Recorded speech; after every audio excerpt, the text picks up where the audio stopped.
లక్ష్యాన్ని ఆచరణలో పెట్టడానికి నా మార్గదర్శనంలో మీరు అద్భుత కార్యాలు సాధిస్తారు.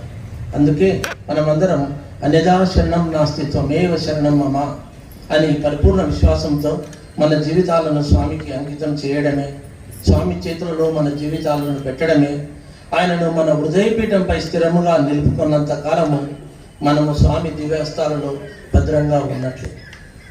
స్వామి యొక్క అనుగ్రహంతో ఈనాటి ఈ సమర్పణ కార్యక్రమాన్ని మొట్టమొదట జ్యోతి ప్రజల కార్యక్రమంతో మనం ప్రారంభించుకుందాం.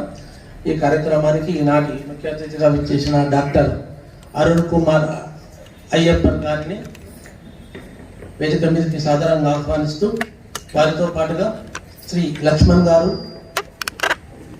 శ్రీ నరసింహారెడ్డి గారు, శ్రీ రవికుమార్ గారు, శ్రీ విష్ణువర్ధన్ రెడ్డి గారు ఈ కార్యక్రమాన్ని నిర్వహించవలసిందిగా కోరుతున్నాను.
కడుపులో ఆహారం పడుతుంది, దాని సారాన్ని నిస్వార్థంగా అవయవాలకు పంచి శరీరం మొత్తం నిలిచేటట్లు చేస్తుంది. ఆరోగ్యకరమైన శరీరానికి ఆరోగ్యకరంగా ఉండే కడుపు ఎట్లా ముఖ్యమో, సమాజ శ్రేయస్సు కోసం విలువలతో కూడిన ఆరోగ్యకరమైన వ్యక్తులు అవసరం. అందుకే స్వామి ఒక సందర్భంలో MBA విద్యార్థులను ఉద్దేశించి స్వార్థరహిత సమాజం కోసం నవీన యుగపు మేనేజర్లు మారాలి అని MBA విద్యార్థులను ఉద్దేశించి మాట్లాడారు. ఆ నవీన యుగపు మేనేజర్లలో ఒకరైన మన ఈనాటి సమర్పణ కార్యక్రమానికి ముఖ్య అతిథి డాక్టర్ అరుణ్ కుమార్ అయ్యప్పన్ గారు. వీరి తల్లిదండ్రులు శ్రీ అయ్యప్పన్ నాయర్ గారు, శ్రీమతి మాలతి గారు. వీరు కేరళ వాస్తవ్యులు. కానీ 1980 నుండి వీరి కుటుంబం హైదరాబాద్లో స్థిరపడినారు. ఉస్మానియా యూనివర్సిటీ నుంచి BSc కంప్యూటర్ సైన్స్ కోర్సులో 1990లో పూర్తి చేసినారు. శ్రీ సత్యసాయి యూనివర్సిటీ నుంచి 1999లో MBA కోర్సు, ఆ తర్వాత స్వామివారి ఆదేశానుసారము PhD కోర్సులో చేరి 2004 సంవత్సరంలో స్వామివారి చేతుల మీదుగా డాక్టరేట్ పట్టా అందుకున్న అదృష్టవంతులు వీరు. స్వామివారితో పాటు పలుమార్లు కొడైకెనాల్ యాత్రను చేసి ఎన్నో దివ్యమైన అనుభూతులను పొందిన ధన్యజీవులు. ఆ తర్వాత ఎన్నో మల్టీనేషనల్ కంపెనీస్లో మేనేజర్గా, సీనియర్ మేనేజర్గా పనిచేసినారు. Financial services and business analysis లోపల 16 సంవత్సరాల సుదీర్ఘ అనుభవం వీరికి ఉన్నది. ప్రస్తుతం వీరు అషేయ IT సర్వీసెస్ లిమిటెడ్ కంపెనీలో లీడ్ బిజినెస్ ఆర్కిటెక్ట్గా పనిచేస్తున్నారు. వీరి సతీమణి కూడా శ్రీమతి గౌరీ గారు కూడా స్వామి యొక్క స్టూడెంటే. వీరు కొన్ని సంవత్సరాలు స్వామివారి ప్రైమరీ స్కూల్లో టీచర్గా కూడా సేవలు అందించిన వీరి దంపతులు ఇద్దరు కూడా స్వామి సేవలో సదా ఉండి స్వామి అనుగ్రహాన్ని పొందిన వ్యక్తులు. వీరి చేత స్వామి యొక్క దివ్యమైన అనుభూతులను ఈ సమర్పణ కార్యక్రమంలో మనము విందాం. వారిని సాధారణంగా ఆహ్వానిస్తాం.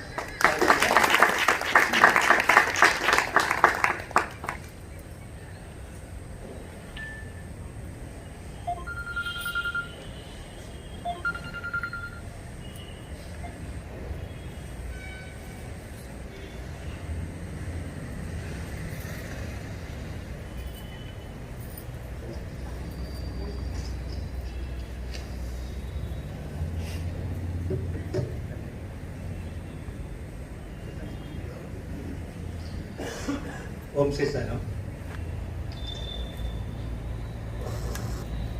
భగవాన్ బాబా వారి దివ్య పాద పద్మాలు కోటి కోటి ప్రణామాలు. ఇక్కడ వచ్చిన భక్తులందరికీ హృదయపూర్వకంగా సాయం. నా ద్వారా మీతో మాట్లాడమని స్వామిని ప్రార్థిస్తూ ఈ ప్రసంగాన్ని మొదలుస్తున్నాను. నేను ఈ టాక్ని 2 భాగాలుగా డివైడ్ చేసి మీ ముందు వచ్చాను. ఫస్ట్ ఎలాగంటే స్వామి దగ్గర ఎలా వచ్చాను, ఒక స్టూడెంట్గా స్వామి దగ్గర ఎలాంటి ఎక్స్పీరియన్సెస్ ఉన్నాయో దాని గురించి కొంచెంసేపు మాట్లాడతాను. దాని తర్వాత నాకు చాలా ఇష్టమైన ఒక టాపిక్ శరణాగతి, ఆత్మనివేదన, సరెండర్, దీని గురించి కాసేపు మాట్లాడతాను. షిరిడి సాయి సచ్చరిత్రలో బాబా వారు చెప్పేవారు, ఏదైనా భక్తులని నేను చూడాలని సంకల్పిస్తే భక్తుడు ఎక్కడైనా ఉండనివ్వండి, ప్రపంచంలో ఎక్కడైనా ఉండనివ్వండి, ఒక స్పారో లాగా, ఒక పిట్టలాగా అది ఎగిరి నా దగ్గర వస్తుంది అని షిరిడి బాబా వారు చెప్పేవారు. అలాగే మనమందరం స్పారోస్ లాంటి వాళ్ళం. బాబా పిలిచిన తర్వాతే ఇక్కడ వచ్చే ఛాన్స్ కలుగుతుంది. అలాగా మా ఫ్యామిలీ కూడా ఇలాగ స్వామి దగ్గర ఎలా వచ్చానో దాని గురించి 2 మినిట్లు మాట్లాడతాను. నా ప్రయాణం 1996లో మొదలైంది. ఫైనల్ ఇయర్ డిగ్రీ చేస్తున్నప్పుడు బిఎస్సి తర్వాత ఇంకా నెక్స్ట్ ఏం చదవాలో అని చాలా ఇన్వెస్టిగేట్ చేస్తూ, మా సీనియర్స్తో మాట్లాడుతూ, మా ఫ్యామిలీ మెంబర్స్లో పెద్దవాళ్ళతో మాట్లాడుతూ ఒక డిసిషన్కి వచ్చాను, బిఎస్సి తర్వాత ఎంబీఏ చేద్దామని. 96లో చాలా ప్రిపరేషన్స్ మొదలుపెట్టి చాలా చాలా ఫోకస్తో, ఎంబీఏ మీద ఫోకస్తో చదివాను. చాలా ఎంట్రన్స్ ఎగ్జామ్స్ రాశాను. ఒక సేయింగ్ ఉంది, దేవుడు ఒక తలుపు మూస్తే ఇంకొక తలుపు తెరుస్తారని. 96లో బాగా ఎగ్జామ్స్ రాసి చాలా ఎగ్జామ్స్ నుంచి ఇన్విటేషన్స్ వచ్చింది ఇంటర్వ్యూకి రానుంది. కానీ బిఎస్సిలో నేను ఫోకస్ చేయలేదు. బిఎస్సి పూర్తి అయిన తర్వాతే ఎంబీఎస్ జాయిన్ అవ్వచ్చు. కానీ ఎంబీఏ మీద మొత్తం ఫోకస్ పెట్టి బిఎస్సిలో ఫోకస్ తక్కువ పెట్టాను. ఒక్క పేపర్లో నేను ఫెయిల్ అయ్యాను. ఒక్క తలుపు మూస్తే దేవుడు ఇంకొక తలుపు తెరుస్తాను. 96లో నేను పుట్టపర్తి కాలేజ్కి అడ్మిషన్ అప్లై చేయలేదు. ఎందుకంటే నాకు స్వామి గురించి అసలు ఏమీ తెలియదు అన్నమాట. మా అమ్మగారు తెలుసు, ఎప్పుడు పుట్టపర్తి వెళ్ళకపోయినా కూడా బాబా గురించి చాలా బాగా తెలుసు. ప్రతి గురువారం ఫాస్టింగ్ చేసేది. మళ్ళీ 96లో ఎగ్జామ్ క్లియర్ చేసి 97లో మళ్ళీ ఎంట్రన్స్ ఎగ్జామ్ రాసేటప్పుడు మా అమ్మగారు చెప్పారు, ఈసారి పుట్టపర్తిలో కూడా అప్లై చేయమని మా అమ్మగారు చెప్పారు. సరే అమ్మగారు చెప్తున్నారు కదా అని నేను పుట్టపర్తిలో కూడా అప్లికేషన్ ఫైల్ చేశాను. అదృష్టం ఎలా వచ్చిందంటే ఆ ఎగ్జామ్లో టాప్ 5 ర్యాంక్ వచ్చింది. అప్పుడు అంటే ఒక స్టూడెంట్ మనోవేదన తెలుసుకోవాలి. చాలా ఎంట్రన్స్ ఎగ్జామ్స్ రాసి ఆ కాల్ కోసం వెయిట్ చేస్తున్నప్పుడు ఇలాంటి ఒక టెలిఫోన్ కాల్ వచ్చి, మీ అబ్బాయి టాప్ 5లో ర్యాంక్ పొందారు, వచ్చి జాయిన్ అవ్వమని చెప్పండి. అలాంటి కాల్ వచ్చినప్పుడు చాలా సంతోషపెట్టాను. సో మే నెల 1997 మే నెల మొదటిసారి పుట్టపర్తి వచ్చాను ఎంట్రన్స్ ఎగ్జామ్ రాయడానికి. అక్కడ వాతావరణం, అక్కడ అందరి మేనర్స్, వాళ్ళ బిహేవియర్ అన్ని చూసి చాలా నచ్చింది నాకు. అప్పుడు ఒక కోరిక పుట్టింది, ఇక్కడే వచ్చి స్టూడెంట్గా చేరితే చాలా బాగా ఉంటుందని ఒక ప్రార్థన. 97 మేలో ఎగ్జామ్ రాయడానికి వెళ్ళేటప్పుడు బాబా వారు అక్కడ లేరు, బృందావనంలో ఉన్నారు. మళ్ళీ రిజల్ట్ వచ్చిన తర్వాత జూన్లో మళ్ళీ వచ్చి స్టూడెంట్గా జాయిన్ అయ్యాను పుట్టపర్తిలో. అప్పటి వరకు ఇంకా బాబా దర్శనం ఇంకా పొందలేదన్నమాట. ఒకరోజు సాయంత్రం ఇలాగే భజన్స్ తర్వాత కొన్ని అనౌన్స్మెంట్స్ ఇచ్చేవారు మా హాస్టల్లో. ఒకరోజు అనౌన్స్ చేశారు, that Swami is coming to Prasanthi Nilayam. అందరు తప్పట్లు కొట్టారు. సో నేను చూసి చాలా సర్ప్రైజ్ అయ్యాను.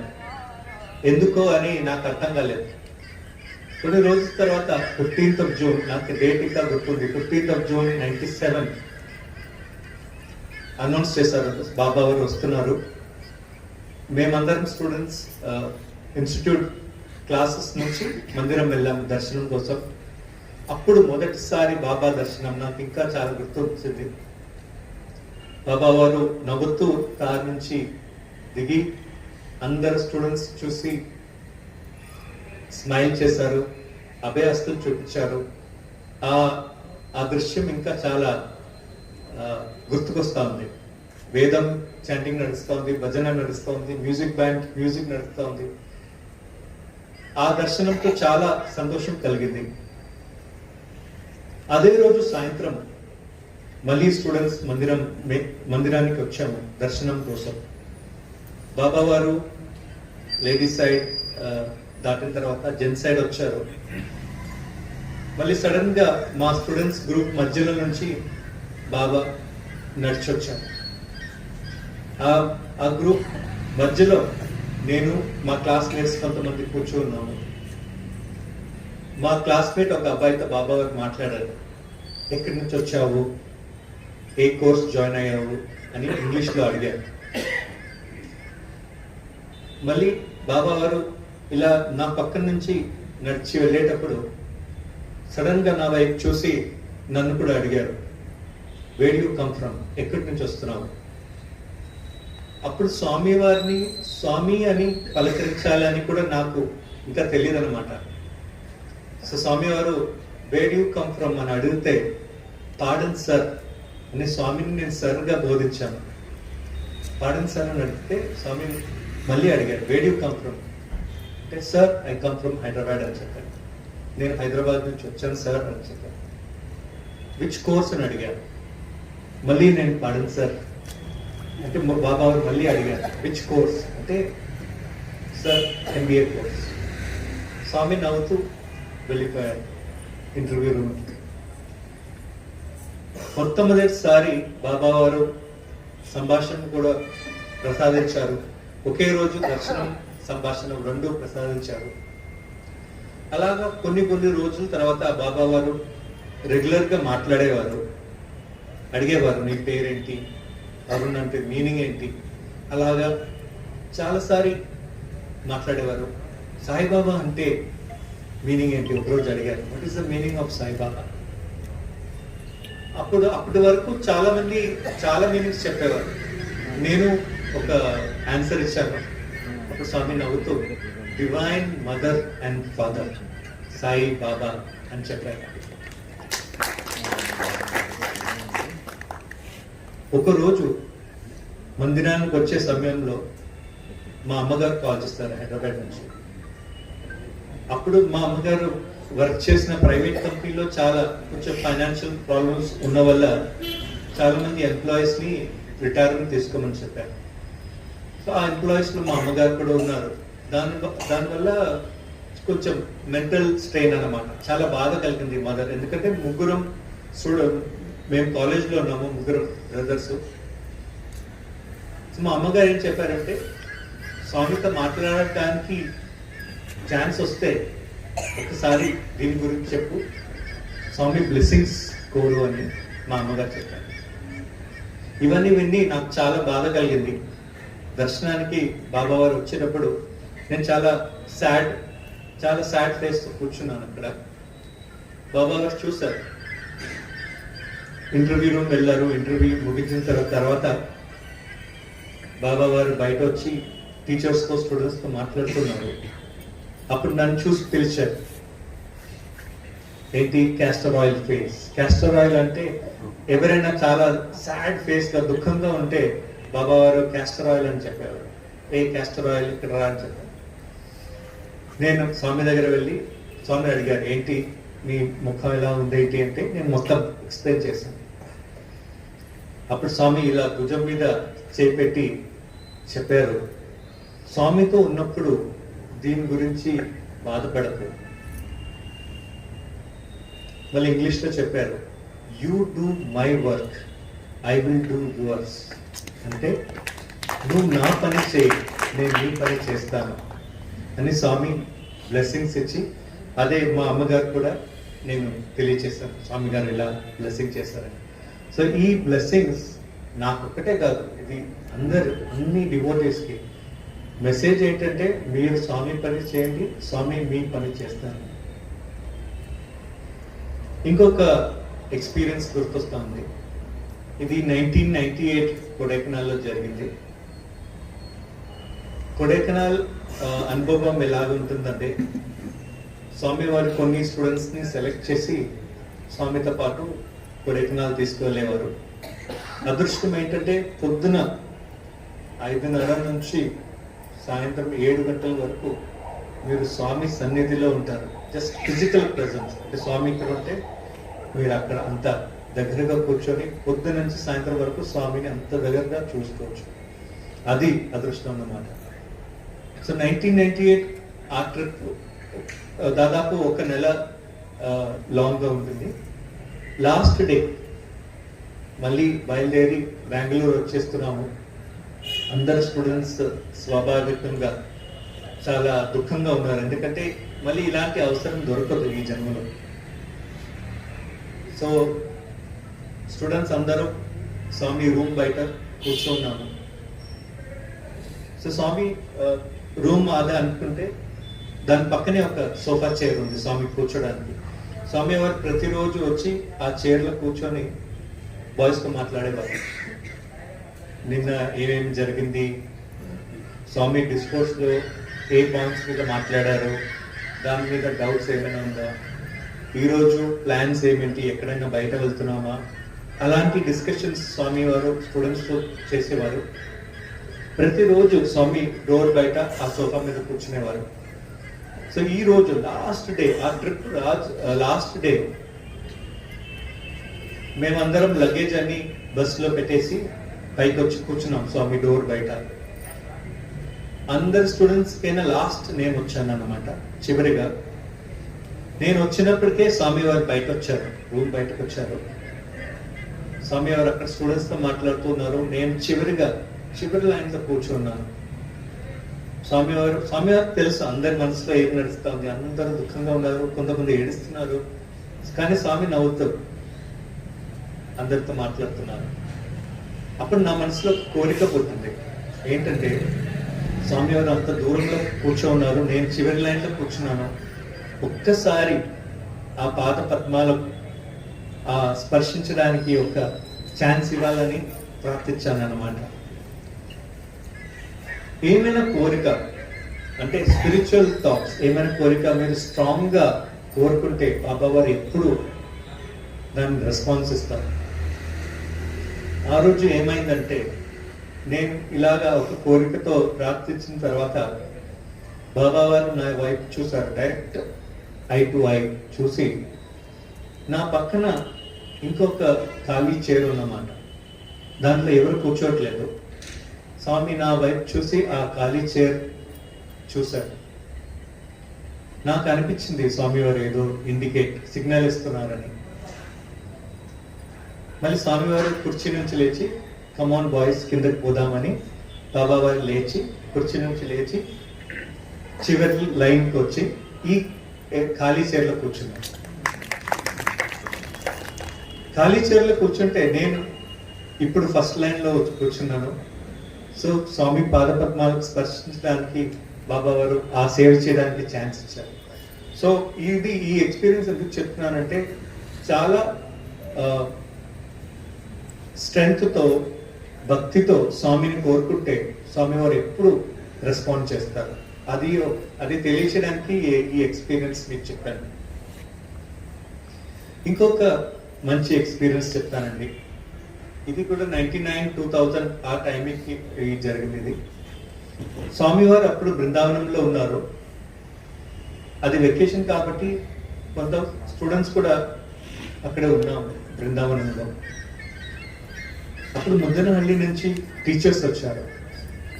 స్వామి క్యాంపస్ ఉంది అక్కడ. అక్కడ టీచర్స్ వచ్చి స్వామిని ప్రార్థించారు, స్వామి మీరు మా క్యాంపస్కి వచ్చి చాలా సంవత్సరాలు అయింది, మీరు ఒక్కసారి అక్కడ వచ్చి మా అందరికీ బ్లెస్సింగ్స్ ఇచ్చి ఒకసారి మాతో మాట్లాడండి, స్టూడెంట్స్తో మాట్లాడండి, అది చాలా సంతోషపడతారని వాళ్ళు ప్రార్థించారు. అప్పుడు స్వామి వారు సరే ఈసారి నేను వస్తానని స్వామి వారు మాట ఇచ్చారు. కొన్ని రోజుల తర్వాత స్వామి వారు ప్లాన్ చేశారు బృందావనం నుంచి పుట్టపర్తి వెళ్ళడానికి, కానీ బ్రేక్ ముద్దనహಳ್ಳಿలో. స్వామితో పాటు కొంతమంది స్టూడెంట్స్ని సెలెక్ట్ చేశారు. 11 మంది స్టూడెంట్స్ స్వామి వారు సెలెక్ట్ చేశారు. సో స్వామి కాన్వాయ్తో పాటు మేము ఉన్నాము స్టూడెంట్స్. అక్కడ ఏమైంది అంటే అక్కడ క్యాంపస్ వెళ్ళిన తర్వాత అక్కడ టీచర్స్ మమ్మల్ని అందరినీ స్వామితో పాటు కొత్త డైనింగ్ హాల్ కట్టారు, కొత్త మందిరం కట్టారు, అవన్నీ చూపించారు. స్వామి చాలా సంతోషంగా ఉన్నారు. తర్వాత భోజనం టైం వస్తే టీచర్స్ స్టూడెంట్స్ అందరినీ పిలుచుకొని వెళ్ళారు. స్వామితో పాటు వచ్చిన స్టూడెంట్స్ అందరినీ ఒక రూమ్ లో కూర్చోబెట్టారు. అక్కడ ఒక టేబుల్ ఉంది, అందరినీ కూర్చోమన్నారు.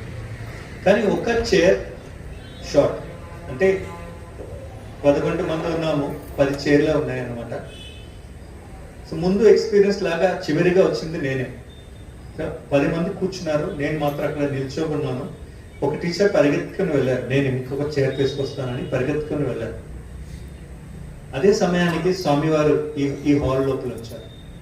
చూస్తే అందరూ కూర్చున్నారు, నేను మాత్రం నిల్చున్నాను. స్వామివారు కొంచెం కోపంగా, కూర్చోవచ్చు కదా ఎందుకు నిల్చున్నావు అని కొంచెం కోపడ్డారు. అప్పుడు నాకు బాధ కలిగింది. నేను కావాల్సిందిగా తప్పేం చేయలేదు, ఒక చైర్ షార్టేజ్ ఉంది అందుకే నిలబడి ఉన్నానని నా మనసులో బాధపడ్డాను.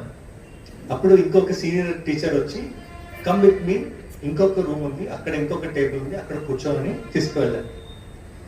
ఆ రూమ్ లో ఎవ్వరూ లేరు, నేను మాత్రం అక్కడ టేబుల్ దగ్గర కూర్చోన్నాను. కొన్ని మినిట్స్ తర్వాత స్వామి వారు వచ్చారు అదే హాల్కి. స్వామితో పాటు చాలా మంది senior devotees, central trust members చాలా మంది వచ్చారు. వాళ్ళందరినీ చూసి భయపడ్డారు, ఎందుకంటే నేను ఒక స్టూడెంట్ని, విద్యార్థిని మాత్రమే. వీళ్ళందరూ చాలా సీనియర్స్. ఇప్పుడు నేను ఏం చేశానంటే నేను కూర్చున్న చైర్ నుంచి లేచి లాస్ట్ చైర్లో వెళ్ళి కూర్చున్నాను. ఈ సీనియర్ డివోటీస్ అందరూ ఇటువైపు కూర్చున్నారు. స్వామి చెప్పారు స్టార్ట్ అని, అందరినీ సర్వింగ్ స్టార్ట్ చేశారు టీచర్స్. ఈ సీనియర్ డివోటీస్ అందరూ మొదలు పెట్టారు భోజనం చేయడం. నేను మాత్రం చివరి చైర్లో కూర్చోన్నాను, స్వామి ఇంకా కూర్చోలేదు. స్వామి ఎప్పుడు అలాగే, స్వామి అలా నడుస్తూ అందరినీ చూస్తూ మాట్లాడుతూ పలకరిస్తూ ఉంటారు.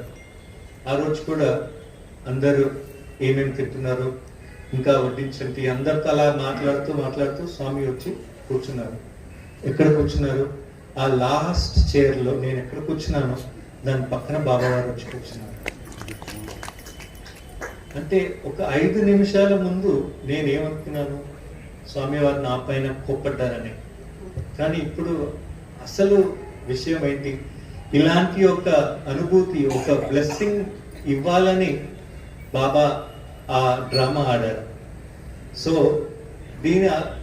దీన్ని ఏం అర్థం చేసుకోవాలంటే, మన ప్లాన్స్ కొన్ని ఉంటాయి కానీ దేవుడి ప్లాన్స్ ఇంకా అద్భుతంగా ఉంటుంది. ఏమవుతుందో, వాట్ ఎవర్ ఇస్ హ్యాపెనింగ్, ఏమైనా మన మంచికే అని ఆ ఫీలింగ్ ఉండాలి. ఇంకా నేను సరెండర్ గురించి కొన్ని ఎక్స్పీరియన్సెస్ మాట్లాడతాను. ఫస్ట్ మొదటిగా ఒక చిన్న కథ మీకు చెప్తాను. మీకు తెలిసే ఉంటుందేమో కొంతమందికి, కానీ ఈ సబ్జెక్ట్కి చాలా ఇంపార్టెంట్ అన్నమాట. ఒకనప్పుడు ఒక రాష్ట్రంలో ఒక రాజుల వారు ఉండేవారు. ఆ రాజుకి ఒక చాలా వయసు ఒక మంత్రి ఉండేవారు. ఒకరోజు ఏమైందంటే సంక్రాంతి సమయంలో వాళ్ళందరూ కూర్చొని షుగర్ కేన్ తింటున్నారు. ఆ రాజా కూడా కత్తితో షుగర్ కేన్ కోస్తున్నప్పుడు ఆ రాజా చేయి కట్ అయిపోయింది. ఈ మంత్రి ఎలాంటి వారంటే చాలా స్పిరిచువల్ మంత్రి గారు. అతను ఎప్పుడు చెప్పేవారు, this is good for me, this is good for you, అంటే ఏం జరిగినా మీకు మంచిదే, ఏం జరిగినా నాకు మంచిదే, అలాగా బిలీవ్ చేశారు మంత్రి ఇతను. సో ఆ రోజు రాజా గారు చేయి కట్ అయినప్పుడు మంత్రి గారు వచ్చి చెప్పారు, రాజా గారు మీకు చాలా ఇబ్బందిగా ఉంటుంది, చాలా బాధలో ఉన్నారు, కానీ this is good for you, ఇప్పుడు జరిగింది మీ మంచి కోసమే జరిగింది అని చెప్పారు. అప్పుడు రాజు గారు చాలా కోపంగా, ఆల్రెడీ ఆయనకి చాలా నొప్పేస్తుంది, మంత్రి గారు వచ్చి ఇలా చెప్పారని ఆయనకి ఇంకా కోపం వచ్చి ఈ మంత్రి గారిని జైల్లో వేశారు. కొన్ని రోజుల తర్వాత ఈ రాజుల వారు వేటకు వెళ్ళారు అడవికి. అలా అడవిలో వెళ్తూ వెళ్తూ ఆ రాజుల వాళ్ళ గుర్రం ఏంటంటే చాలా ఎనర్జెటిక్, అది ఎక్కడో తీసుకువెళ్ళింది రాజులు గారిని. రాజులు గారు ఆయన సోల్జర్స్ అన్ని వెనకాల పడిపోయారు. అలా వెళ్తూ వెళ్తూ ఎవరు లేరు. సడన్ గా కొన్ని ఆదివాసీస్ వచ్చి రాజుల వారిని తీసుకొని కిడ్నాప్ చేసుకొని వాళ్ళ ఊరికి తీసుకువెళ్ళారు. అక్కడ చూస్తే వాళ్ళు ఒక సాక్రిఫైస్ చేయబోతున్నారు. ఆ సాక్రిఫైస్ కి ఒక మనిషిని సాక్రిఫైస్ చేయడానికి ఈ రాజుని తీసుకొచ్చారు అక్కడ. అప్పుడు ఇవన్నీ చూసి రాజులు గారు కొంచెం భయపడ్డారు. అప్పుడు అనుకున్నారు, నాతో పాటు నా మంత్రి ఉంటే ఇప్పుడు నన్ను రక్షించేవాడు, ఇప్పుడు నాతో పాటు ఎవరు లేరు, దేవుడు నన్ను రక్షించు అని ప్రార్థిస్తూ ఉంటే ఆ ఆదివాసీ నుంచి ఎవరో వచ్చి అక్కడ ఉన్న వాళ్ళ చీఫ్కి ఏదో చెప్పారు చెవిలో. అప్పుడు చీఫ్ వచ్చి చూస్తే రాజు గారి ఒక ఫింగర్ లేదనమాట, ఎందుకంటే అప్పుడు షుగర్ కేన్ కట్ చేస్తున్నప్పుడు కట్ అయింది. అప్పుడు ఆ చీఫ్ ఏం చెప్పారంటే, ఇలాంటి ఒక ఇన్కంప్లీట్ అంటే పూర్తిగా లేని ఒక సాక్రిఫైస్ మేము చేయలేము అని ఆ రాజుల గారిని విడిచిపెడతారు అనమాట. సో ఆయన చాలా సంతోషంగా వస్తున్నప్పుడు రాజుల గారి సోల్జర్స్ అందరు వస్తారు. ఇప్పుడు మళ్ళీ రాజ్యానికి వెళ్ళిపోతారు అన్నమాట. అప్పుడు రాజు గారికి గుర్తొస్తుంది, మంత్రి గారు ఏం చెప్పారు, this is good for you అన్నారు కదా, అలాగే అయింది. సో అది గుర్తు పెట్టుకొని రాజు గారు డైరెక్ట్ గా జైలు వెళ్ళి మంత్రి గారిని రిలీజ్ చేస్తారన్నమాట. మళ్ళీ మంత్రి గారిని అడుగుతారు, మీరు చెప్పినట్టే అయింది, this is good for me, జరిగింది నా మంచికే జరిగింది, కానీ నాకు ఒక సందేహం, నువ్వు జైల్లో ఉన్నావు కదా, నిన్ను జైల్లో వేసేటప్పుడు నువ్వు అన్నావు ఇది నాకు మంచిదే రాజు అని, కానీ నీకెలా మంచిగా జరిగింది అని చెప్పు అని రాజుగారు అడిగారు. ఇప్పుడు మంత్రి గారు ఏం చెప్పారంటే, రాజా నేను ఎప్పుడు మీతోనే ఉండేవాడిని, అడవిలో కూడా మీతో పాటు నన్ను కూడా కిడ్నాప్ చేసేవారు, మిమ్మల్ని సాక్రిఫైస్ చేయలేదు, కానీ నా ఫింగర్ కంప్లీట్ కదా, నన్ను సాక్రిఫైస్ చేసేవాళ్ళు, మీతో లేకపోయిన కారణం వల్ల ఈరోజు నేను బ్రతుకున్నాను, అందుకే this is good for me, ఇది నా మంచికే జరిగింది అని చిన్న కథ. ఇది స్వామి వారు చెప్పిన చిన్న కథ. So moral of the story ఏంటంటే, మనకి ఏం జరిగినా మన మంచికే అని ఒక బిలీఫ్ ఉండాలి ఎప్పటికీ. ఇంకొక ఉదాహరణ ఇస్తాను. శరణాగతి, ఆత్మనివేదనం అది ఎలా ఉండాలి అంటే, ఒకప్పుడు శ్రీ రామకృష్ణ పరమహంస గారు దానికి ఒక ఉదాహరణ ఇచ్చారు. ఆయన ఏం చెప్పారంటే, 2 ఎగ్జాంపుల్స్ ఇచ్చారు. ఫస్ట్ ఎగ్జాంపుల్ అంటే, ఒక కోతి పిల్ల, మంకీ బేబీ. ఆ కోతి పిల్ల ఎప్పుడు తన అమ్మని పట్టుకొనే ఉంటుంది, కానీ అప్పుడప్పుడు ఏదైనా డిస్ట్రాక్షన్స్ వల్ల దాని అటెన్షన్ షిఫ్ట్ అయినా దాని గ్రిప్ వదిలేస్తుంది, అప్పుడు అది పడిపోతుంది. రామకృష్ణ గారు అనేవారు, కోతి పిల్లలాగా ఉండకూడదు. దాని అర్థం ఏంటంటే, మన డివోషన్ అప్పుడప్పుడు ఇలాగా ఒక హార్ట్ స్కాన్ లాగా పైకి కిందకి పైకి కిందకి, అంటే మన డివోషన్ కొన్ని టైం పైకి ఉంటుంది, సమ్ టైమ్స్ అది మన ఎక్స్పీరియన్సెస్ అలా కిందకి వస్తుంది. అలా కాకుండా ఎప్పుడు దేవుడి మీద నమ్మకంతో ఫోకస్తో ఉండాలి అని చెప్పేవారు. కోతి పిల్లలాగా ఉండకూడదు. ఎలా ఉండాలి అది ఉదాహరణ కూడా శ్రీరామకృష్ణ గారు చెప్పారు. పిల్లి పిల్లలాగా అంటే ఏ బేబీ క్యాట్, కిటన్. ఒక పిల్లి పిల్ల దాని తల్లి దగ్గర ఎలా ఉంటుంది, అది తల్లిని పట్టుకోలేదు కదా. సో తల్లి ముందు శరణాగతి, ఆత్మనివేదన, అమ్మా నువ్వే నన్ను తీసుకువెళ్ళాలి అనే ఒక ప్రార్థనతో ఉంటుంది. అప్పుడు అమ్మ ఆ పిల్లి పిల్లల్ని తీసుకుని వెళ్తుంది, తన డెస్టినేషన్ తీసుకుని వెళ్తుంది. సో అది ఒక సరెండర్ ఫీలింగ్తో ఉండాలి. మేమందరం ఎప్పుడు స్వామి దగ్గర ఒక అమ్మ మమ్మల్ని కాపాడండి అలాంటి ఒక ఫీలింగ్ ఉండాలి. సో ఈ ఒక ఎగ్జాంపుల్ శ్రీ రామకృష్ణ పరమహంస గారు చెప్పారు. కోతి పిల్లలాగా కాకుండా పిల్లి పిల్లలాగా ఉండాలి. ఇంకొక ఉదాహరణ శరణాగతి గురించి. ఒకరోజు పుట్టపర్తిలో బాల్ వికాస్ స్టూడెంట్స్ ఒక డ్రామా చేశారు. మహాభారతం నుంచి కొన్ని సన్నివేశాలు చూపించారు ఆ డ్రామాలో. ఇది పూర్ణచంద్ర ఆడిటోరియంలో జరుగుతూ ఉంది.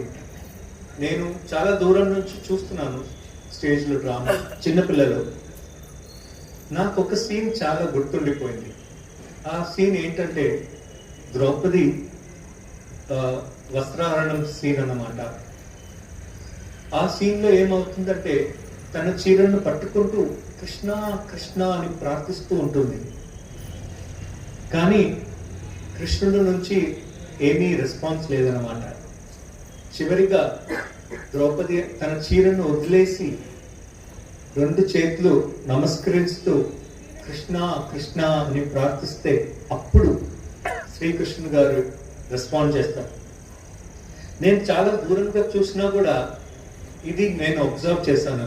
ఏంటంటే తన చీర వదిలిన సమయానికి దేవుడు రెస్పాండ్ చేశాడు. నెక్స్ట్ డే సాయి తులంద్ హాల్లో దర్శనం సమయంలో బాబా వారు వస్తూ ఉన్నారు. నన్ను చూసి పిలిచి అడిగారు, నిన్న డ్రామా చూసావా?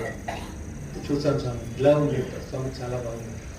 అని పిల్లలైనా కూడా చాలా బాగా చేశారు. స్వామి గారు అడిగారు, ఆ సీన్ గుర్తుందా? తన చీరను పట్టుకుంటూ దేవుడిని ప్రార్థించే వరకు దేవుడు రెస్పాండ్ చేయలేదు. కానీ ఆ చీరను వదిలేటప్పుడు సరెండర్ అయ్యే ఆ సమయానికి దేవుడు రెస్పాండ్ చేశాడు. చూసావా, అది సరెండర్ అన్నమాట. When you leave it to God, మీరు దేవుడికి ఎప్పుడు అన్ని అంకితం చేస్తారో అప్పుడు దేవుడు రెస్పాండ్ చేస్తారని బాబా వారు చెప్పారు. శరణాగతి బెనిఫిట్స్ ఏంటి? ఇది కూడా బాబా వారి ఒకరోజు చెప్పారు తన డిస్కోర్స్ లో. ఏంటంటే ఉదాహరణంగా మనం చేసే పని అన్నిటికీ ఒక కర్మ ఉంటుంది. మంచి పని చేస్తే మంచి కర్మ ఉంటుంది, చెడ్డ పని చేస్తే చెడ్డ కర్మలు ఉంటుంది. ఉదాహరణంగా ఒక మనిషికి 100 కర్మలు ఉంది అనుకోండి, 100 కర్మాస్. ఒక్కొక్క కర్మని మీరు ఒక కాయిన్ అని అనుకోండి, 1 రూపీ కాయిన్. ఆ మనిషి ఆ 100 కాయిన్ తన పాకెట్లో తీసుకొని తిరుగుతున్నాడు. అది చాలా భారంగా ఉంటుంది. 100 కాయిన్స్ మీరు అనుకోండి పాకెట్లో తీసుకుని వెళ్ళాలంటే ఎంత భారంగా ఉంటుందో. కానీ శరణాగతి అంటే స్వామి గారు చెప్పారు, శరణాగతితో ఏమవుతుందంటే మీరు ఆ 100 కాయిన్స్ దేవుడికి ఇస్తున్నారు. అదే దేవుడు మీకు ఆ 100 కాయిన్స్ తీసి మీకు ఒక 100 రూపాయల నోట్ ఇస్తున్నారు. దాని మీనింగ్ ఏంటంటే మీ కర్మలు అలాగే ఉంది. 100 కాయిన్స్ ఇచ్చారు, మీకు 100 రూపీ నోట్ వచ్చింది. మీ కర్మ కౌంట్ అలాగే ఉంది, కానీ దాని మోసే భారం తగ్గిపోతుంది. That is the benefit of శరణాగతి. మీరు సరెండర్ అవుతే దాని బెనిఫిట్ ఏంటి బాబా వారు ఇలా తెలియచేస్తారు. ఇంకొకటి స్వామివారు చెప్పేవారు, బ్యాంక్ వెళ్ళి డబ్బు విత్డ్రా చేయాలంటే మొట్టమొదటిగా మీ అకౌంట్లో డబ్బు ఉండాలి. డబ్బు ఉంటేనే మీరు డబ్బు విత్డ్రా చేయగలుగుతారు. అలాగే దేవుడిని ఏమైనా కోరినప్పుడు నీ బ్యాంక్ అకౌంట్ అంటే నీ కర్మల మంచి కర్మల అకౌంట్లో డబ్బు ఉన్నాయా లేదా అది చూసుకోవాలి. అది ఉంటేనే నీ ప్రేయర్స్కి ఫలితం ఉంటుంది అని బాబా చెప్పేవారు. ఒక ఎక్స్పీరియన్స్ చెప్తానండి. ఒకప్పుడు Tamil Nadu state president Shri T G Krishnamurthy గారు ఉండేవారు. ఒకప్పుడు అతను బెంగళూరు నుంచి పుట్టపర్తి వస్తున్నారు. పుట్టపర్తిలో ఫెస్టివల్ జరుగుతూ ఉంది. సాయి కుల్వంత్ వెరాందాలో చాలా మంది సీనియర్ డివోటీస్ కూర్చోన్నారు. బాబా వారు మాట్లాడుతున్నారు కొంతమంది సీనియర్ డివోటీస్తో. అప్పుడు ఒక డివోటీ అన్నారు, బాబా స్వామి కృష్ణమూర్తి గారు కూడా వస్తున్నారు అని చెప్తే బాబా వారు ఇలాగా ఫ్యూచర్ని చూస్తూ చూస్తూ వస్తున్నారు కానీ కొంచెం దెబ్బ తగులుతుంది అన్నారు నవ్వుతూ. తర్వాత ఏం తెలిసిందంటే ఆ వస్తున్నప్పుడు చాలా పెద్ద యాక్సిడెంట్ జరిగిందన్నమాట. మళ్ళీ కృష్ణమూర్తి గారికి హాస్పిటల్లో అడ్మిట్ చేసి కొన్ని వారాలు ఆయన హాస్పిటల్లోనే ఉన్నారు.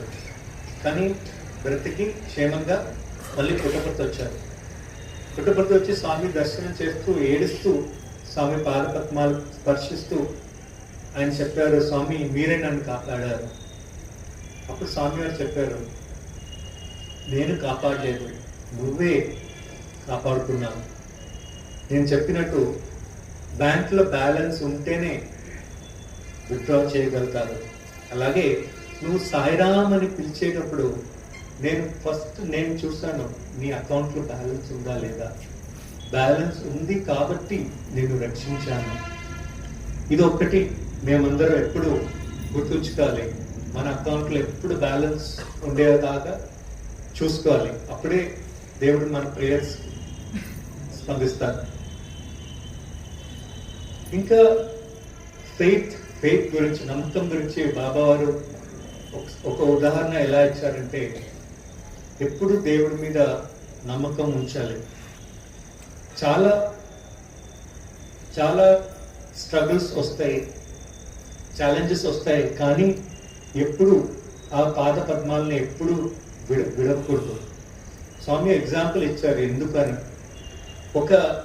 ఒక దారం తీసుకోండి, ఒక థ్రెడ్ మూట తీసుకుంటే ప్రతి రౌండ్ ఇలా కట్టితే అది మన ఒక్క జన్మలో పొందిన మంచి కర్మలు అన్నమాట. ప్రతి రౌండ్ ఎన్ని జన్మలు తీసుకుంటే అన్ని రౌండ్స్ చేయగలుగుతాము. కానీ ఒక్కసారి అది ఆ దేవుని మీద ఫెయిత్ పోయిందన్నమాట, మన చేయి నుంచి ఆ దారం పడినట్టే. చేయి నుంచి దారం పడితే ఒక్క రౌండ్ కాదు, చాలా జన్మల రౌండ్స్ ఆ ఫెయిత్ వెళ్ళిపోతుంది. అప్పుడు స్వామివారు ఎప్పుడు చెప్పేవారు, దేవుడి మీద ఎప్పుడు నమ్మకం ఉండాలి అని. నాకు ఒక పోయం గుర్తొస్తా ఉంది. స్వామివారు డివోటీ గురుగుల రామకృష్ణరావు గారిని ఒక్కరోజు ఆయన స్వామి ముందు మాట్లాడుతూ ఈ లైన్ రాశారు, పట్టి తిని నీ పాదము ఇంకా విడవను విడవను విడవను. స్వామివారు ఎప్పుడు దీని గురించి చెప్పేవారు. స్వామివారు చాలా మంది డివోటీస్ గురించి మాట్లాడేవారు స్టూడెంట్స్తో. అంటే అలాంటి డివోషన్ పెంచుకోవాలని చెప్పేవారు. ఇంకా కొన్ని ఎక్స్పీరియన్సెస్ తెలియజేస్తాను. ఇది బాబావారు చెప్పారు.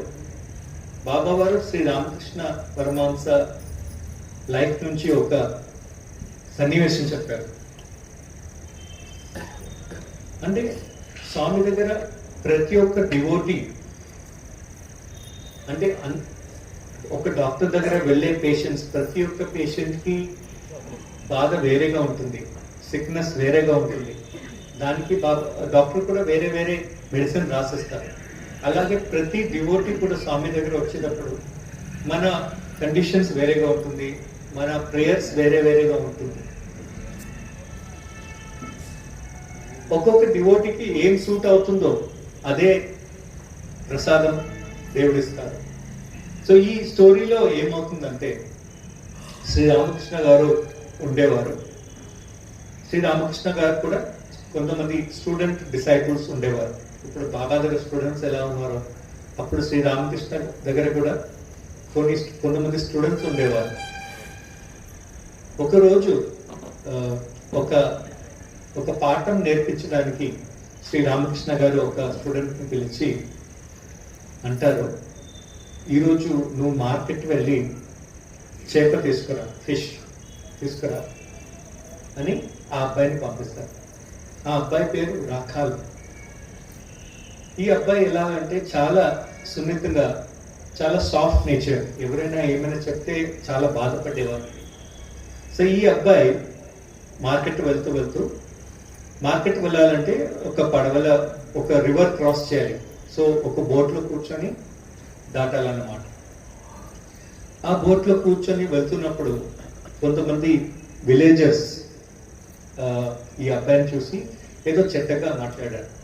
ఈ అబ్బాయి చూడు ఆ సన్యాసి దగ్గర ఉంటాడు అని ఏదేదో ఆయన గురు శ్రీరామకృష్ణ గురించి చెడ్డగా మాట్లాడారు. ఈ అబ్బాయి ఇవన్నీ వింటూ ఏడ్చేశాడు. మళ్ళీ మార్కెట్ వెళ్ళి కావాల్సిన సామాన్యాన్ని తీసుకొని మళ్ళీ మందిరానికి వచ్చారు. అక్కడ రామకృష్ణ గారు పిలిచి అడిగారు, ఏమైంది ఈరోజు చెప్పు అని అడిగితే ఆ అబ్బాయి ఏడుస్తూ చెప్పారు, ప్రభుజీ మీ గురించి చాలా చెడ్డగా మాట్లాడారు, నేనేం చెప్పలేకపోయాను, అందుకే ఏడ్చేశాను అని చెప్పారు. వేరే అందరు స్టూడెంట్స్ వింటూ ఉన్నారు. అప్పుడు శ్రీరామకృష్ణ గారు బోధించారు, నువ్వు ఇన్ని సంవత్సరాలు నా దగ్గర ఉన్నావు కదా, నీకు ఆ కాన్ఫిడెన్స్ ఉండాలి. నేను ఏం నేర్పిస్తున్నావో ఆ కాన్ఫిడెన్స్ అవన్నీ నీకు తెలుసు. ఇలాంటి విలేజర్స్ నిన్ను ఛాలెంజ్ చేసేటప్పుడు వాళ్ళని రెస్పాండ్ చేయడానికి ఆ కాన్ఫిడెన్స్ నీలో ఉండాలి అని బోధించారు. ఈ అబ్బాయి రాఖాల్కి కాన్ఫిడెన్స్ ఇచ్చారనమాట శ్రీరామకృష్ణ గారు. సో ఇవన్నీ వేరే స్టూడెంట్స్ అందరూ వింటూ ఉన్నారు. ఆ స్టూడెంట్స్ లో ఒక అబ్బాయి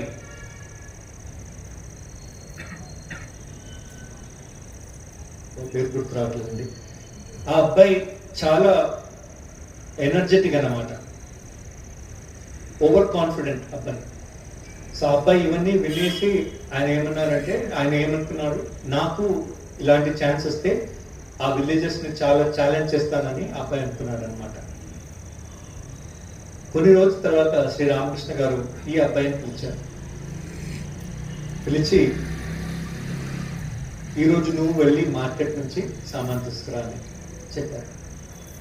ఆ అబ్బాయి చాలా సంతోషంగా, ఈరోజు నేను ప్రూవ్ చేస్తాను, నా గురూజీని నేను సంతోషపడతానని ఆ అబ్బాయి సంతోషంగా వెళ్ళాడు. అలా బోట్లు ప్రయాణం చేస్తున్నప్పుడు అందరూ విలేజెస్ సైలెంట్గా ఉన్నారు. ఆ రోజు రాఖాల్కి ఏమైంది అది గుర్తు తెచ్చుకొని ఈ అబ్బాయి ఏం చేశాడంటే ఆర్గ్యుమెంట్ స్టార్ట్ చేశారు విలేజర్స్తో. వాళ్ళతో గొడవ పడి కొంతమందిని బోట్ నుంచి నీళ్ళలో తోసిస్తారు. మళ్ళీ మార్కెట్ నుంచి వచ్చి గురుగారికి సామాన్ని ఇస్తారు. అప్పుడు శ్రీరామకృష్ణ గారు అడిగారు, ఈరోజు ఏమైంది చెప్పు, అందరూ వింటారు అంటే ఆ అబ్బాయి చాలా సంతోషంగా చెప్పారు, స్వామీజీ నేను ఇలా చేస్తాను అలా చేస్తాను నీళ్ళలో తోసేస్తానంటే శ్రీరామకృష్ణ గారు చాలా కోపడ్డారు. ఏంటిది, ఇంత హింస పనికిరాదు, నేను ఇవన్నీ నీకు నేర్పించలేదే, మళ్ళీ ఇవన్నీ ఎందుకు ఇలా చేస్తావంటే ఈ అబ్బాయి చాలా షాక్ అయిపోయాడు అనమాట. ప్రభుజీ ఆ రోజు రాఖాల్తో అలాగ చెప్పారు, ఈరోజు నాకు మీరు ఇలా చెప్తున్నారు, ఎందుకు అలాగా అంటే శ్రీరామకృష్ణ గారు చెప్పారు, కొన్ని సైకిల్ టైర్స్ లో గాలి తక్కువ ఉంటుంది, అలాంటి సైకిల్ డ్రైవ్ చేయడం చాలా కష్టంగా ఉంటుంది, అందుకు సరైన గాలి టైర్లు ఫిల్ చేయాలన్నమాట. ఎగ్జాంపుల్ అది ఏంటంటే కాన్ఫిడెన్స్ తక్కువ ఉన్న వాళ్ళకి కాన్ఫిడెన్స్ ఇవ్వాలి, అది ఒక గురువుగా నా రోల్. మరికొన్ని సైకిల్ టైర్స్ లో గాలి ఎక్కువ ఉంటుంది, ఓవర్ కాన్ఫిడెన్స్, అది కూడా పనికిరాదు. ఆ ఎక్కువ ఉన్న గాలిని తీసేయాలి, అప్పుడే సైకిల్ రైడింగ్ కంఫర్టబుల్ గా ఉంటుంది. సో ఒక గురువుగా ఓవర్ కాన్ఫిడెంట్ అనే స్టూడెంట్స్ ని కాన్ఫిడెంట్ గా తీసుకురావడమే ఒక గురువుగా కర్తవ్యం. అని శ్రీరామకృష్ణ గారు చెప్పారు.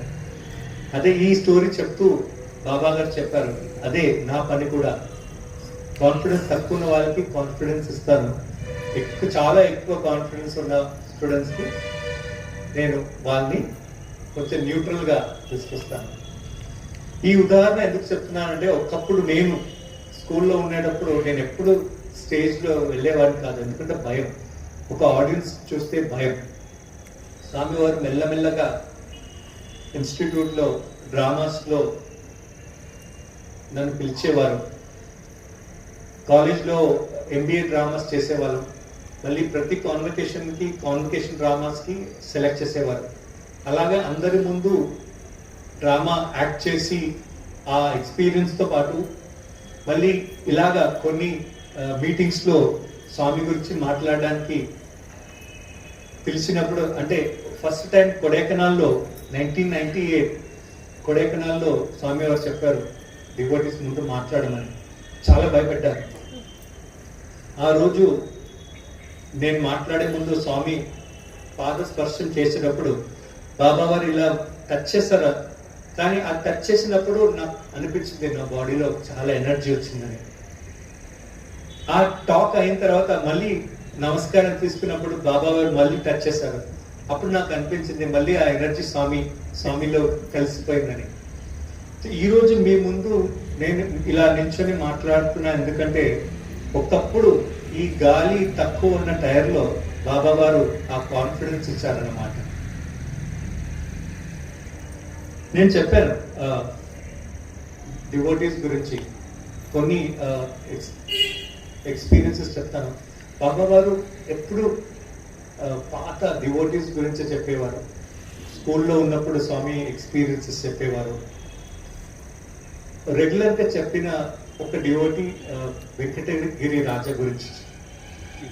1950s బాబావారు రెగ్యులర్గా వెంకటగిరి వెళ్ళేవారు. అక్కడ యజ్ఞాలు జరిగేది. స్వామివారు చెప్పారు ఆ రాజా ఎంత మంచి భక్తులు అంటే, స్వామి కార్లో మళ్ళీ పుట్టపర్తి వస్తున్నప్పుడు ఆ కార్ టైర్స్లో ఉన్న ఆ మట్టి మీద ఆయన రోల్ అయ్యేవారు అన్నమాట. అంటే స్వామి పాద పద్మాల నుంచి ఆ పడిన డస్ట్ తన శరీరంలో పూసుకునేవారట. అంత పెద్ద డివోటీ అనమాట. ఇంకా మీకు తెలిసే ఉంటుంది, జామ్నగర్లో ఒక రాజ్యం ఉండేది, జామ్నగర్ రాజ్యం.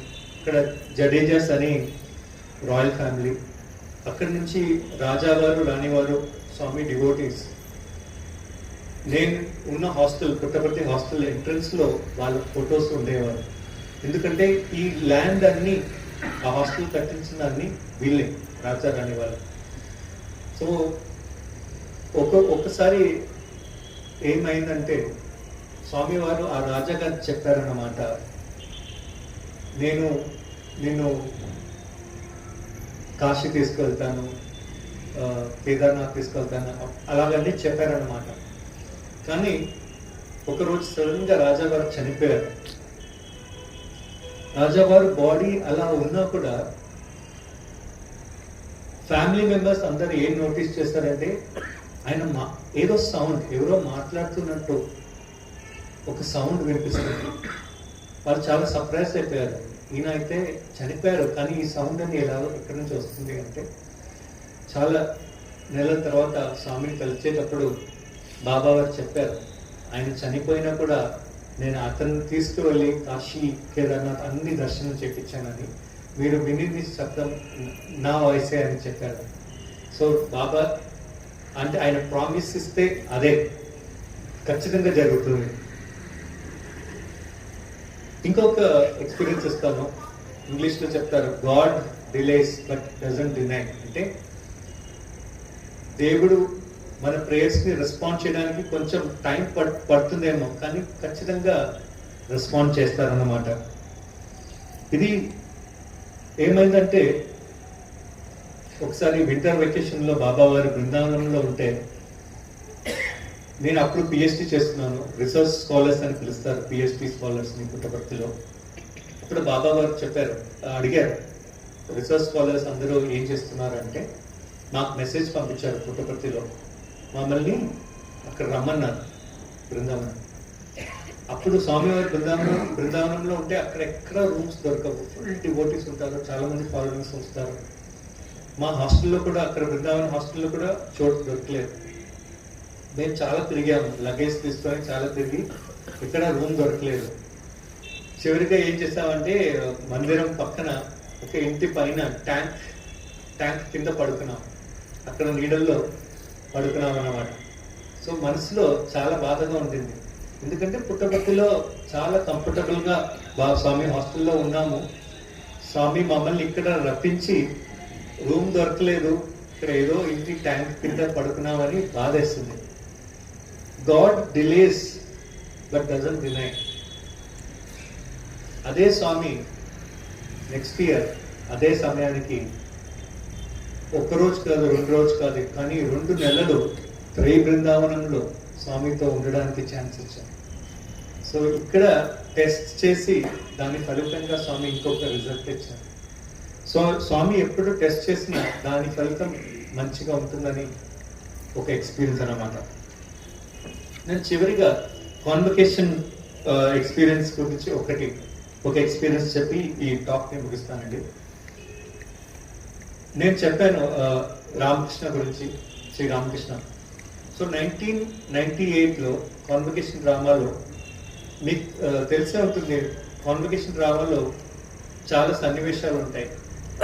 రామాయణం నుంచి, మహాభారతం నుంచి ఒక్కొక్క గ్రేట్ సెయింట్స్ వాళ్ళ లైఫ్ స్టోరీస్ నుంచి సన్నివేశాలు చూపిస్తారు కాన్వకేషన్ డ్రామాలో. సో ఆ ఒక డ్రామాలో ఒక సన్నివేశం ఉంది. ఒక అబ్బాయి ఎప్పుడు దేవుడిని వెతుకుతూ ఉండేవారు, అందరినీ అడిగేవారు, హ్యావ్ యూ సీన్ గాడ్, దేవుడిని చూసావా? తన పేరెంట్స్ని అడిగేవారు, తన టీచర్స్ని అడిగేవారు. ఒకరోజు ఒక టీచర్ చెప్పారు, కాళీ టెంపుల్లో, దక్షిణేశ్వర్ కాళీ టెంపుల్లో ఒక పూజారి ఉన్నారు, అతని పేరు శ్రీ రామకృష్ణ. అతనికి ఇలాంటి చాలా ఎక్స్పీరియన్సెస్ ఉంది, నువ్వు వెళ్ళి అతనితో మాట్లాడు, అతను నీకు బాగా బోధిస్తారు అని ఈ అబ్బాయితో చెప్పారు. సో ఈ అబ్బాయి శ్రీ రామకృష్ణ గారి దగ్గర వెళ్తారు. సో ఆ సన్నివేశం అలా ఉంటుంది.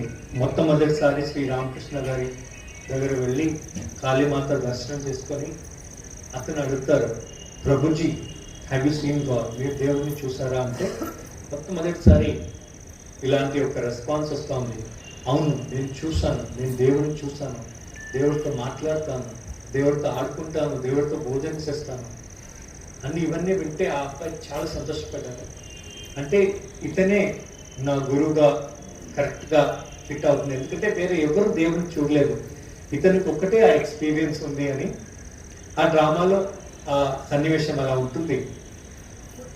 మళ్ళీ శ్రీ రామకృష్ణ గారు ఈ అబ్బాయిని అడుగుతారు, నీకు పాట పాడటం వచ్చా అంటే అబ్బాయి వచ్చి ప్రభుజీ అంటే ఒక పాట పాడు అని అడుగుతారు. ఈ అబ్బాయి పాట పాడతారు.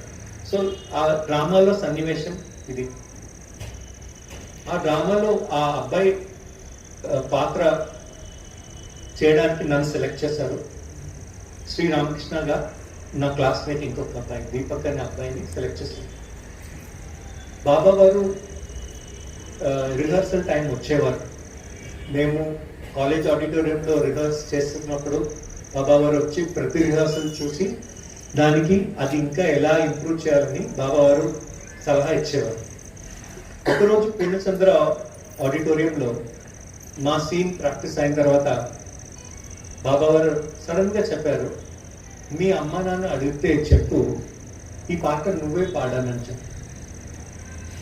సో డ్రామాలో ఏమవుతుందంటే భజన్ సింగర్స్తో ఆ పాటలు రికార్డ్ అవుతా ఉంది, ఎందుకంటే ప్రతి యాక్టర్కి పాట పాడడం తెలియదు. సో ఆ పాట చెల్లరే మన్ అని మంచి హిందీ పాట భజన్ సింగర్ శ్రీ రవికుమార్ వాయిస్లో రికార్డ్ చేశారు. సో బాబా గారు కానీ ఇలా చెప్పారు, నువ్వే పాడాలని మీ అమ్మ నాన్నతో చెప్పు. నేను కొంచెం సర్ప్రైజ్ అయ్యాను, కానీ స్వామివారు ఏం చెప్తే అదే. 2-3 సారి ప్రాక్టీస్ సెషన్ తర్వాత బాబా వారు ఇలా చెప్పారు, మీ అమ్మ నాన్న చెప్పు నువ్వే పాడాలని. ఓకే స్వామి అన్నారు. మా అమ్మ నాన్నగారు వచ్చారు పుట్టపర్తికి డ్రామా చూడడానికి. డ్రామా అయిన తర్వాత బాబా వారు ఇంటర్వ్యూస్ పిలిచారు. పిలుస్తూ అక్కడ మా పేరెంట్స్తో మాట్లాడుతూ బాబా వారు చెప్పారు, మీ అబ్బాయి చూసా ఇంత బాగా పాడారు అని. మా పేరెంట్స్ చాలా సర్ప్రైజ్ అయిపోయారు. ఎందుకంటే వాళ్ళకి తెలుసు ఈ అబ్బాయి అంటే సింగింగ్ టాలెంట్ లేదన్నమాట. కానీ స్టేజ్లో ఇంత బాగా పాడారని స్వామివారు చెప్తే వాళ్ళు నమ్మేశారు. చాలా సంతోషపడ్డారు. వాళ్ళు పుట్టపర్తి నుంచి హైదరాబాద్ వచ్చి పక్కన నేబర్స్తో రిలేటివ్స్ అందరూ ఫోన్ చేసి చెప్పేశారు, ఇప్పుడు అరుణ్ చాలా బాగా ట్రైనింగ్ తీసుకొని చాలా బాగా పాడుతున్నారు అని అందరికి చెప్పేశారు. మళ్ళీ నెక్స్ట్ వెకేషన్కి నేను హైదరాబాద్ వచ్చేటప్పుడు నన్ను చూడడానికి మా నేబర్స్ చుట్టుపక్కల అందరూ వచ్చారు చూడడానికి. ఎలా ఉన్నావు, బాబాతో మీ ఎక్స్పీరియన్సెస్ ఎలా ఉంది అన్నీ అడగడానికి వచ్చారు. అప్పుడు మా అమ్మగారు చెప్పారు, ఆ రోజు స్టేజ్లో పాడావు కదా పాట, అది వీళ్ళ ముందు ఒకసారి పాడతావా అని అడిగితే నేను అంటే షాక్ అయిపోయాను. నేను మనసులో ప్రార్థించాను, స్వామి ఆ రోజు మీరు చెప్పినట్టే నేను ఇప్పుడు ఫాలో అవుతున్నాను, కానీ ఇలాంటి ఛాలెంజెస్ ఏంటి స్వామి, మీరే కాపాడాలని ప్రార్థించాను. అప్పుడు నాకు ఒక ఎక్స్క్యూజ్ ఐడియా వచ్చింది. నేను అమ్మగారు చెప్పాను, అమ్మ ఆ రోజు స్టేజ్లో ముందే స్వామి వారు కూర్చున్నారు, స్వామిని చూసి నాకు ఆ ప్రోత్సాహం కలిగి నేను పాడాను. ఈరోజు స్వామి వారు ముందు లేరు కదా, నేను అలా పాడలేను అని చెప్పాను. సో వాళ్ళు నమ్మి ఓకే పర్వాలేదు, మంచిది మంచిది అన్నారు. కొన్ని నెలల తర్వాత నేను పుట్టపర్తిలో ఉన్నప్పుడు మళ్ళీ మా పేరెంట్స్ వచ్చారు ఫెస్టివల్ సమయానికి. అప్పుడు మళ్ళీ స్వామివారు ఇంటర్వ్యూకి పిలుస్తూ స్వామివారి పేరెంట్స్తో మాట్లాడుతున్నప్పుడు మా అమ్మగారు ఇలా చెప్పారు, స్వామి అరుణ్ హైదరాబాద్ వచ్చాడు కానీ పాట పాడమంటే ఇలా చెప్పాడు, స్వామి ముందుంటేనే పాడతారని. స్వామి అవునా అలా చెప్పాడా, సరే ఇప్పుడు నేను ముందున్నాను కదా ఇప్పుడు పాడమంటే.